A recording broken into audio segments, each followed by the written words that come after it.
Hello दोस्तों, कैसे हैं आप। उम्मीद करता हूँ बहुत अच्छे होंगे। मैं अनिल कुमार अपने इस यूट्यूब चैनल पर आपका बहुत बहुत स्वागत करता हूँ। दोस्तों, आज हम नवीन सर द्वारा कराए गए नायक बैच में पॉलिटी की दूसरी क्लास का क्विक रिवीजन करेंगे इस वीडियो के माध्यम से। तो दोस्तों, अगर चैनल पर नए हो तो चैनल को सब्सक्राइब ज़रूर कर लें, जिससे आने वाली वीडियो का नोटिफिकेशन सबसे पहले मिले। तो चलिए दोस्तों, बिना देर करे हम वीडियो को स्टार्ट करेंगे। तो हम इसमें क्या पढ़ने वाले हैं, तो इसमें पढ़ेंगे हम संविधान और राज्य व्यवस्था के अंग, जिसका हम क्विक रिवीजन करेंगे इस वीडियो के माध्यम से। तो चलिए दोस्तों, शुरू करते हैं। संविधान सरकार के अंगों की शक्तियों की सीमाएं तय करता है। संविधान जो होता है वो सरकार के अंगों की जो शक्तियां हैं, मतलब सरकार की जो शक्तियां हैं उनको किस प्रकार यूज करना है और उनकी क्या क्या, उनको कहाँ कहाँ तक सीमित रखा जा सकता है या क्या क्या यूज किया जा सकता है, उसके बारे में तय करता है कौन, संविधान। तो सरकार के अंग कितने हैं, सरकार के हैं 3 अंग। कौन कौन से, विधायिका, कार्यपालिका, न्यायपालिका। ये हैं सरकार के 3 अंग। तो विधायिका क्या होती है, जो किसी विधि का निर्माण करती है, विधि को बनाती है, वो है विधायिका। और कार्यपालिका क्या है, जो विधियों का क्रियान्वयन, मतलब कि विधियों को लागू करती है, वो है कार्यपालिका। न्यायपालिका क्या है, जो कानून की व्याख्या करे और न्याय प्रदान करे, मतलब जो बनाए गए विधि हैं और उनको कानून की व्याख्या करे और उस पर न्याय प्रदान करे, वो है न्यायपालिका। अब हम इसे डिटेल में पढ़ते हैं कि कौन कौन सी किस प्रकार कार्य करती हैं। सबसे पहले हम देखेंगे विधायिका। विधायिका क्या है, ये दो स्तर पर, केंद्र स्तर और राज्य स्तर दोनों पर होती है। और ये किस प्रकार काम करती है देखते हैं। केंद्र स्तर पर सब होती है, जैसे संसद 79 आर्टिकल में है संसद। उसके बाद होती है राज्यसभा, जो 80 आर्टिकल में दर्शाया गया है, और 81 आर्टिकल में दर्शाया गया है लोकसभा को, जैसे लोअर हाउस, और राज्यसभा को अपर हाउस कहते हैं।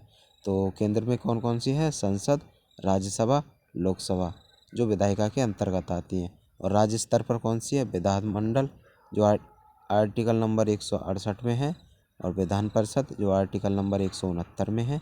और विधान परिषद के जो सदस्य होते हैं उन्हें कहते हैं एमएलसी। और तीसरे नंबर पर आती है विधानसभा, जो आर्टिकल 170 में है। और इसके जो विधानसभा के सदस्य होते हैं उन्हें कहते हैं एमएलए।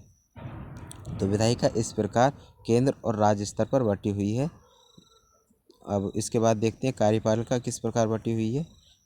तो कार्यपालिका भी दो प्रकार से, केंद्र स्तर और राज्य स्तर में है, कार्य करती है। किस प्रकार, केंद्र स्तर पर कैसे करती है देखते हैं। केंद्र स्तर पर होती है सबसे पहले राष्ट्रपति, जो आर्टिकल नंबर 52 में होता है। फिर होता है उपराष्ट्रपति, जो आर्टिकल नंबर 63 में होता है। फिर होता है प्रधानमंत्री, जो आर्टिकल नंबर 75 के फर्स्ट में होता है। और उसके बाद होता है मंत्रिपरिषद, जो आर्टिकल नंबर 74 में होता है। तो कार्यपालिका केंद्र पर इस प्रकार बटी हुई है। और राज्य पर देखते हैं कार्यपालिका किस प्रकार कार्य करती है। तो सबसे पहले होता है राज्यपाल, जो आर्टिकल नंबर 153 के अंतर्गत आता है। उसके बाद होता है मुख्यमंत्री, जो आर्टिकल नंबर 164 के अंतर्गत आता है। उसके बाद होती है मंत्रिपरिषद, जो आर्टिकल नंबर 163 में होती है। तो इस प्रकार कार्यपालिका केंद्र और राज्य स्तर पर कार्य करती है।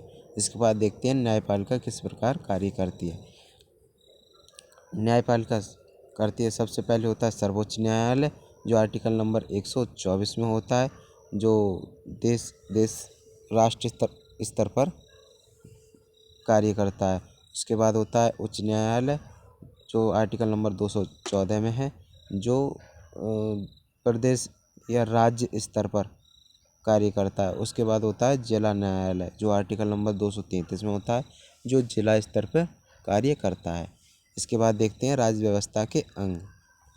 राज्य व्यवस्था के अंग, इससे पहले वाली वीडियो में बता चुका हूँ कि राज्य व्यवस्था क्या है, जो संविधान के व्यवहार का पालन करे।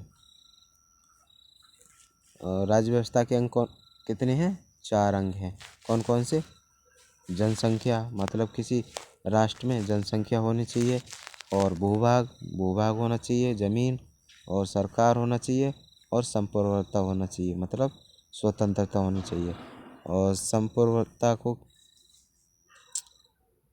संप्रभुता का विचार किसने दिया था? ऑस्टिन ने। किसने? ऑस्टिन ने। और राजनीतिक संप्रभुता की अवधारणा किसने दी थी? रूसो ने। ये हमें याद रखना है। उसके बाद देखते हैं संप्रभु कितने प्रकार की होती है। संप्रभु देखते हैं कितने प्रकार की होती है। ये होती है 6 प्रकार की। कौन कौन सी? आंतरिक संप्रभु, ये क्या है? देश के अंदर जो होती है स्वतंत्रता। और बाहरी संप्रभु जो देश के बाहर होती है। नाम मात्र संप्रभु जो प्रेसिडेंट, जिसे प्रेसिडेंट कहते हैं। और वास्तविक होती है जो पीएम के पास होती है। लोकप्रिय संप्रभु कौन सा है? जो भारत की जनता के पास होती है। और कानूनी संप्रभु क्या है? संविधान। तो इस प्रकार हमने संविधान और राज्य के अंग इस वीडियो के माध्यम से क्विक रिवीजन कर लिया है। और आप चाहें तो इसके बेहतरीन से नोट्स बनाकर उसका रिवीजन कर सकते हैं।